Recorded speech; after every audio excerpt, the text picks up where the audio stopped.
Raider Nation, good evening and welcome to the inaugural show of the Raiders Perspective podcast. We are a brand new channel. This is our first show, and we wanted to kind of pick this time of year to kick things off, given that we're in the middle of free agent frenzy and the draft's coming up. You got pro days coming up at all these colleges, and we want to cover all the Raiders angles of what they're doing to improve and how they're going to improve and what they're looking to do, what moves have happened so far. And kind of our perspective on where we think that stacks up on how it's going to affect us going forward.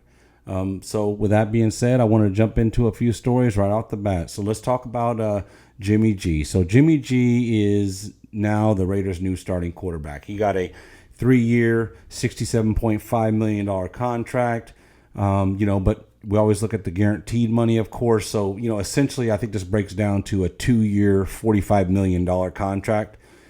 So, hey, like it or not, Jimmy G is the quarterback. From my perspective, I don't like this. And the reason I don't like this is because we managed to downgrade at quarterback. I know that everybody talks about Jimmy G as a winner. Jimmy G is, got this great winning record and all that jazz. But let's just face it, he's played on great teams with great defenses. And great weapons. And while the Raiders have some weapons on offense, we do not have that defense. Jimmy G's success has really been predicated on his circumstance. Let's face it, the guy's like a lucky charm or something. He always comes out into a good situation. And so we've never really got to see what is Jimmy Garoppolo. We've just never got to see that. And I think now we're going to find out. And unfortunately, I think we're going to find out it's not what the quote-unquote record and stats show. He's not a guy that's ever been asked to do that much, and now he's going to be asked to do a lot. So, like it or not, like I said, we are stuck with him for the next 2 years. Technically, you can get away from him after the first year, but then you would take a pretty good-sized cap hit. And you don't want to be doing that. So, he's going to count about $16 million against the cap this year. His cap number next year is $28 million. So, they wanted a bridge quarterback. But I think this was just a little too much. I just think we could have signed Jarrett Stidham for $5 million a year like the Broncos did. And I don't think the play would have been that much different. I just don't think there would have been that much of a gap. And given how many holes that we have on this team, that would have been even more favorable of a contract for us. So I really feel like that was the way we should have went, and I think that, you got to look at one thing that really jumps out when you think about Jimmy Garoppolo. And that is that you take the 49ers, who have a great roster. I've had a great roster for years now. And by all accounts and by everybody's consensus around the league and online and in the media, they've been a quarterback away, and yet they've been trying for 2 years to desperately get rid of Jimmy Garoppolo. What does that say? If he can't win with that team, that roster, that defense, what's it going to be like here? And I just. He's been a product of his circumstance, and this is not a great circumstance. And he's going to be asked to do more than he's capable of doing. So, I don't like this move. I don't think it's an upgrade.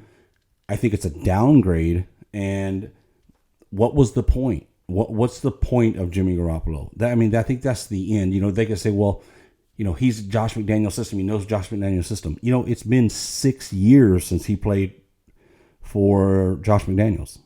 So, a lot of things have changed in 6 years. The other part of the Jimmy Garoppolo thing is, hey, let's face it, in the NFL, the best ability is availability.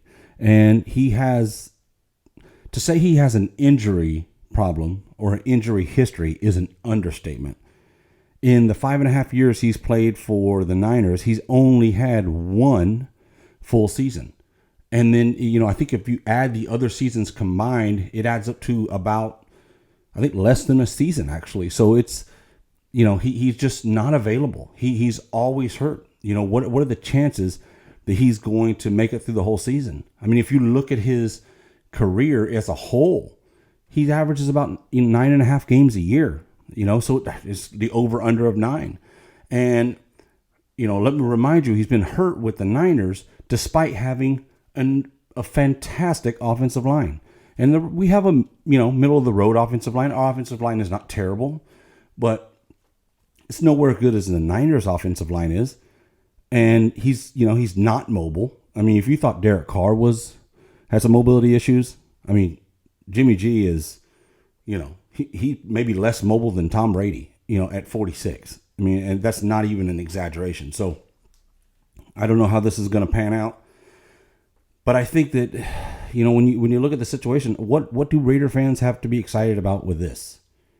And I know that there were a lot of people out there that said this was likely to happen, and I figured it was likely to happen. But I was hoping that they would, get a little smarter than that. Hell, I would have rather had Jacoby Brissett for $8 or $10 million, for a 1-year deal, and then we got the quarterback in the draft or whatever. We came up with the plan next year. But this Jimmy G thing, I think is, I mean, I hope they get a good backup. Chase Garbers, I don't think is going to be it. But if they don't do something, which I don't know what they're going to do, then don't be surprised if you don't see Chase Garbers at some point, because I would be very surprised if Jimmy Garoppolo played the whole season. And if he's healthy, maybe he does all right. But he's a very limited quarterback. Let's face it, he does not throw the ball down the field. He has 4 touchdowns in the last 30 games of over 20 yards.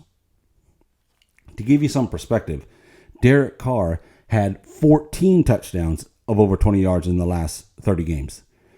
And you look at Davante Adams' game, and he's good everywhere. Great route runner. He can catch the ball over the middle. He'll run the short routes. He'll run the comebacks. He'll run the crossing routes. He'll do all that. But boy, he made a lot of great plays downfield last year. And he's made a lot of great plays downfield when he was playing with Aaron Rodgers. And that's just not Jimmy G's game. He's not good. Matter of fact, he don't even like to throw outside the numbers. He just doesn't have the arm strength, and it doesn't play to his strength.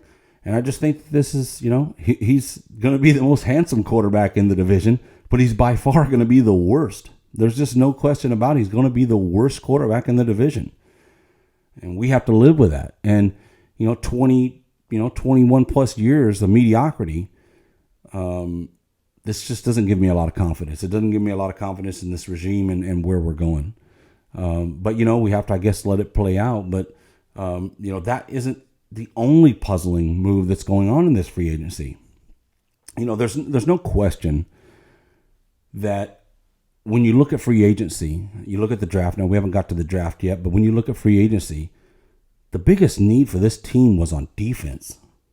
We have talented players on offense, and with the Josh Jacobs and Davante Adams and the Hunter Renfrow and, previously Darren Waller. We'll talk about that in a minute, but an average offensive line, a great running game. So we had pieces. There was no need for us to get crazy on the offensive side. Why wouldn't we sign a Jarrett Stidham? Why wouldn't we go get a Jacoby Brissett?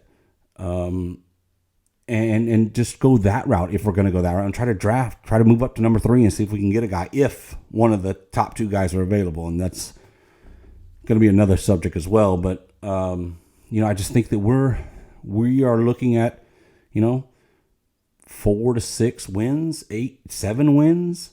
And unfortunately, the problem is I think we could be in this situation next year, given what we've gotten so far. But so it's early. Let's not overreact, but let's be practical. But let's move on to some of the other moves. Obviously, the big news, the big bombshell that drops today is that Darren Waller got traded to the Giants. So, look, we could have got off Waller last year. There are reports that the Green Bay Packers offered us a 2nd-round pick. We didn't take it. At the time, it might have seemed like the right thing to do to pass because, they wanted to check his talent out. He had 2 promising years, and he had 1 year where he got hurt. So they kind of thought, well, hey, this is a bounce back year. And I think it turned out to be everything but that. So, I'm not against getting rid of Waller. We save about $11 million on the cap. I think that that's a smart move. So I'm not hating on the Waller move, but you just take another weapon away. And I guess the big difficult part of this is you got Foster Moreau, who's going to go into free agency. Now I wouldn't pay Foster Moreau with what he's looking for. The reports he's looking for $7 million. I wouldn't pay that. But we have Jesper Horsted. That's our only. I think we have one other guy on the roster, but that is our main guy we have on the roster outside of Darren Waller, prior to trading him, I should say. So again, I go back to what's the plan. Now, the only caveat to this is a very, very deep tight end class. There's a lot of good tight ends in this class, so I think that there are great options in the third, fourth, fifth round. You can get some good tight ends. Are they going to be Darren Waller quality? I mean, that remains to be seen, but it kind of goes back to the Jimmy Garoppolo argument, though, when it comes to Darren Waller, the best availability. Well, the man was not available, and he's off making rap videos, and his team's having a practice game, and he's over there watching his girlfriend play with the Aces. I think his wife now, obviously, but there was a lot of issues with Waller that I took exception to. I don't think he was a great teammate. I think there's a lot of, kind of hints that have been out there that there are other players that weren't too fond of him, questioning his work ethic. I think Max Crosby was definitely doing that. I think there were low-key Davante Adams was doing that. So I just, I'm okay with the Waller move. I think it was a smart move. I don't think they should have given him a contract in the first place. Why give the guy an extension last year? He had 2 more years left on his deal. He had just come off a season where he got hurt. Why give him another deal? Why not just let him play out 1 year? If he has a great year last year, okay, then you make a move.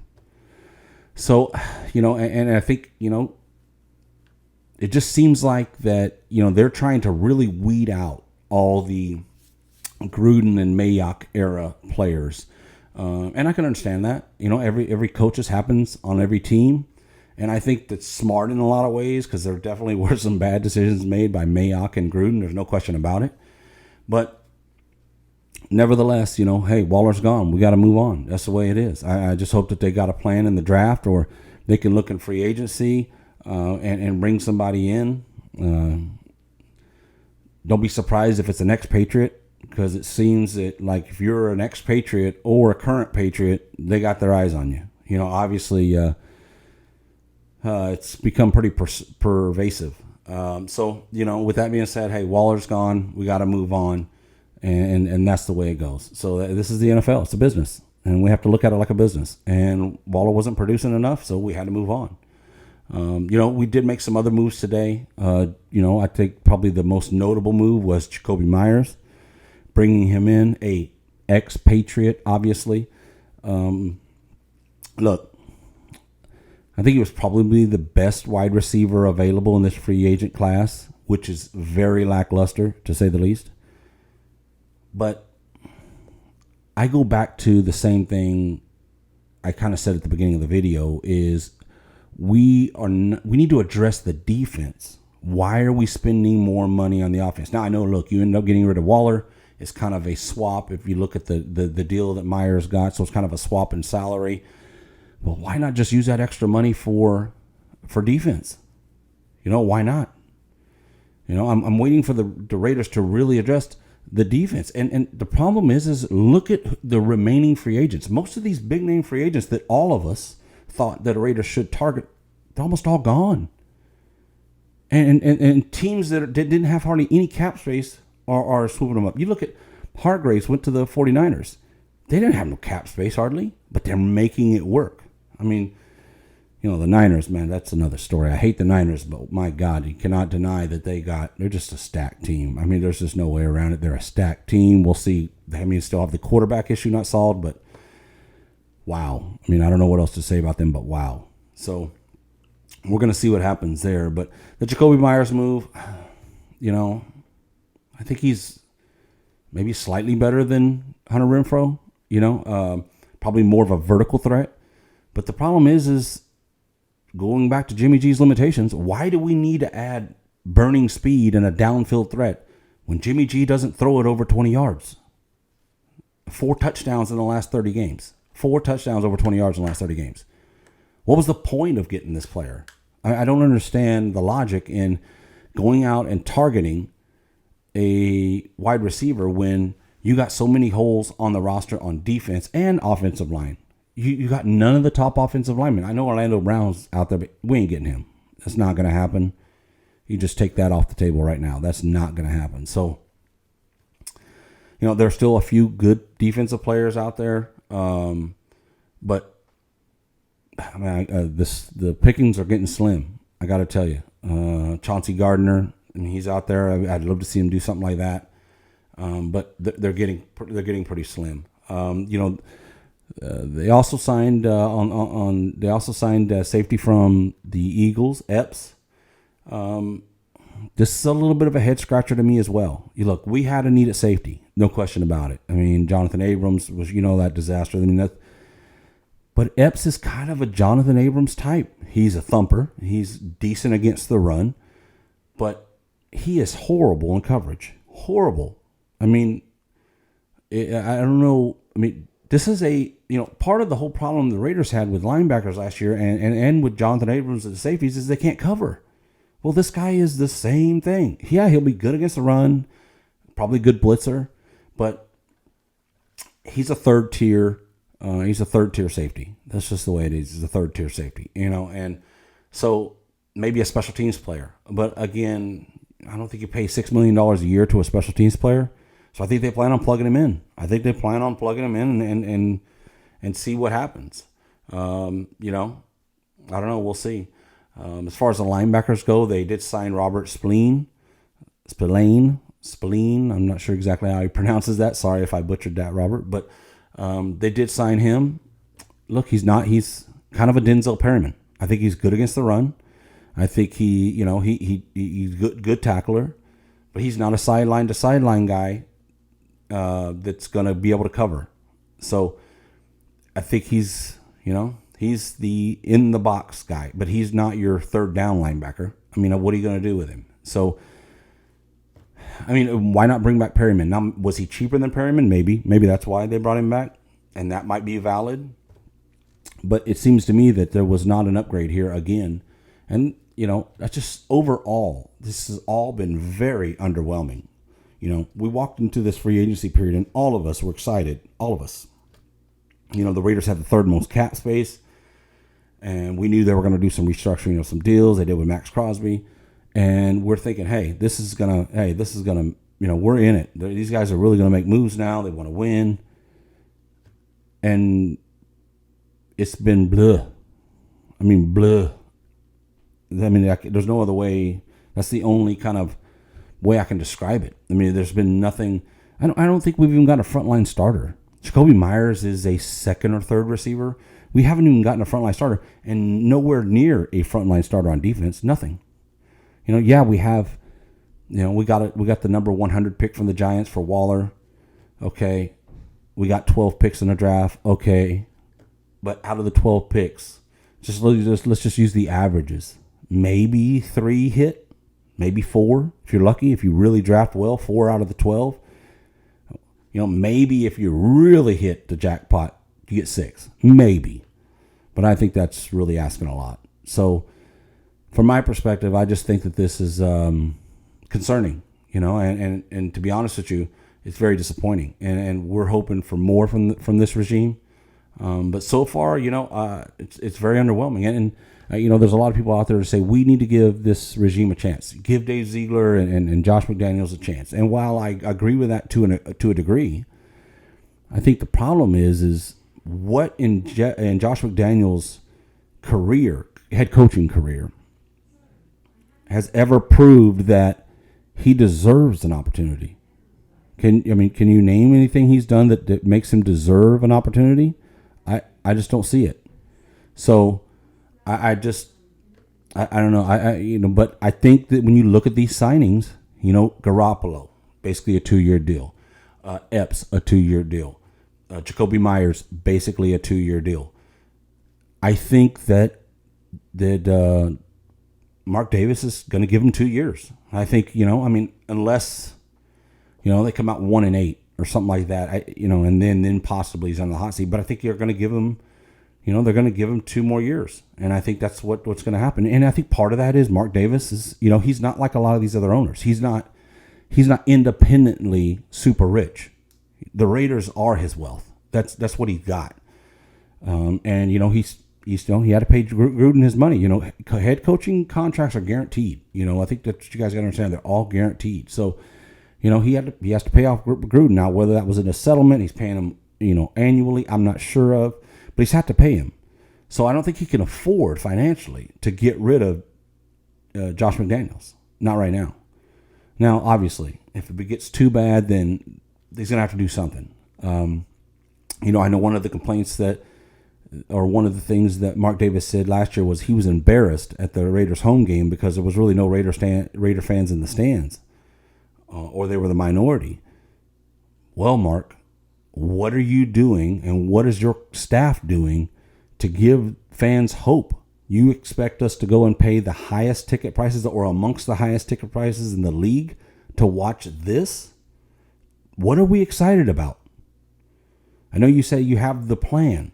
And this is another thing that drives me crazy. This is the Patriot way. And obviously it's the Patriots way because, my goodness, they're just snatching up Patriots or ex-Patriots out everywhere. But there's one big problem with that whole statement. There's one major player that is not part of what we're doing here, and his name is Bill Belichick. The Patriot way is really the Bill Belichick way. And Josh McDaniels and Dave Ziegler cannot even be in the same conversation as a Bill Belichick. So that's the wild card in the Patriot way. Now, they're falling a little bit of hard times here lately, but overall, their system has worked. But he's the key cog. He's the main player. And without that, we can't say that this is a proven method, because without him in the equation, it just doesn't seem to work. So, even with that said, I don't want to run on too long. It's our first video. We're really excited to launch this channel and to kind of talk about any and all things Raiders, critique, praise, be fair, and that's kind of how we want to approach things. And I know this seemed to be a little bit negative, but I'm just trying to be fair and critical. I understand some of the moves, I guess, to some extent, but my goodness, guys, what about the defense? What about the plan? Because it doesn't seem that there is one. So, with that, we appreciate it. We appreciate you giving us a follow. Hit that subscribe button, hit the notification bell. We're going to try to do some lives every now and then. We're going to try to put out more content leading up to the draft. And, we appreciate the support, So until next time, appreciate you guys.